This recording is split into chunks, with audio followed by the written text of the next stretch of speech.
Clean-up Rajkot group 2 વ્યક્તિથી શરૂઆત કરીને આજે 500થી વધુ વોલન્ટિયર્સ સાથે રાજકોટને સુંદર બનાવવાનું બીડું ઝડપ્યું છે। આ ગ્રુપ દર રવિવારે સવારે 8 વાગ્યાથી 10 વાગ્યા સુધી શહેરના અલગ અલગ વિસ્તારમાં સ્વચ્છતા ડ્રાઈવ ચલાવે છે, જેમાં આજી ડેમ અને ન્યારી ડેમ જેવા સ્થળોની સફાઈનો સમાવેશ થાય છે।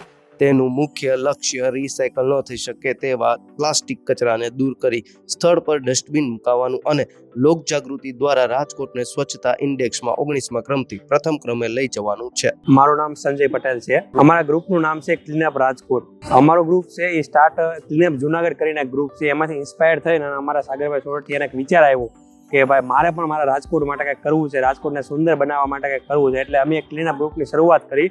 શરૂઆતમાં અમે જ્યારે 2 માણસ હતા અને સ્ટાર્ટ કર્યું હતું વોટ્સઅપમાં। આજે અમારી સાથે 500+ મેમ્બર છે, સેલ્ફ વોલન્ટિયર્સ છે, તથા દર રવિવારે એવરી સન્ડે સવારે 8 થી 10 અમારી ડ્રાઈવ હોય છે, જેમાં 70 થી 80 માણસો અમારી સાથે કનેક્ટ થાય છે। શરૂઆત અમે હાજી ડેમથી કરી હતી। હાજી ડેમમાં ટોટલ અમે અત્યાર સુધીમાં 5 વાર ડ્રાઈવ કરી છીએ। એના પછી અમે એકવાર છે તો ન્યારી ડેમ ગયા હતા અને લાસ્ટ સન્ડે જે એર શો હતો આપણો રાજકોટના, ત્યાં લોકોને અવેરનેસ માટે થઈ અને અમે એર શોમાં કામ કર્યું। અમારો મેન એમ છે કે પ્લાસ્ટિકના જેટલા પણ કચરા છે જેઓ રિસાયકલ થઈ શકે છે પણ ડમ્પ નથી થઈ શકતા, જેનો કોઈ નાશ કુદરતી રીતે નથી થઈ શકતો, એવા અમે પ્લાસ્ટિક વીણવી છીએ।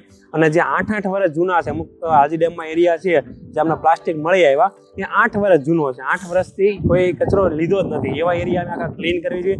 ક્લીન કર્યા પછી ત્યાં અમે ડસ્ટબિન ઇન્સ્ટોલ કરાવી છે આરએમસી પાસે, અને આગળ અમે ત્યાં ગાર્ડનની માંગણી પણ કરેલી છે આરએમસી પાસે। અત્યારે અમે લોકોને બને એટલું સિવિક સેન્સ લાવવાનું કાર્ય કરી રહ્યા છીએ, અને અમારો જે મેન એમ છે એ રાજકોટને ભારત આખું ઇન્ડિયાનો નંબર 1 ક્લીન સિટી બને। આ વર્ષે આપણને જે 19મો રેન્ક મળ્યો છે ઇન્ડિયામાં, એના બદલે આવતા વર્ષે આપણે ઇન્ડિયામાં આપણું રાજકોટ પહેલા નંબર પર ક્લીન સિટીમાં, એવો અમારો મેન એમ છે। અમે લોકો અત્યારે તો પોતે જ તે પહેલાં તો ક્લીન કરવી છીએ, પોતે મેં એક શરૂઆત કરી કે આગળ માણસોને કઈ રીતે અમે અવેરનેસ કરી શકીએ। હવે અમે લોકો સ્કૂલમાં જવાના છીએ, સોસાયટીમાં જવાના છીએ, અને અમે લોકોને અવેરનેસ કરવાના છીએ કે કઈ રીતે આપણે આમાંથી 19મા નંબર પરથી પહેલા નંબર ઉપર આવી શકીએ છીએ। આરએમસીની એપ્લિકેશન યુઝ કરતા શીખવાડીએ છીએ, જ્યાં પણ કચરો છે એનો કઈ રીતે ફોટો પાડી આરએમસીને કમ્પ્લેન કરવી એ અમે શીખવાડીએ છીએ। આરએમસી પાસે કેમ કામ કરાવવું એ શીખવાડીએ છીએ, તથા તમે જ્યાં પણ જાઓ છો પબ્લિક પ્લેસ ઉપર ફરવા માટે, ત્યાં બને એટલો પ્લાસ્ટિકનો યુઝ ઓછો કરો, અને પ્લાસ્ટિક તમે સાથે લો છો તો ડસ્ટબિનમાં જ તે નાખો, જેથી રિસાયકલિંગ થઈ શકે। અમારા ગ્રુપમાં જોડાવા માટે થઈ અને તમે અમારો ઇન્સ્ટાગ્રામમાં પેજ છે ક્લીનઅપ રાજકોટ ઓફિશિયલ પેજ છે, એની અંદર તમે જોઈન થઈ શકો છો, ત્યાંથી તમને માહિતી મળી શકશે।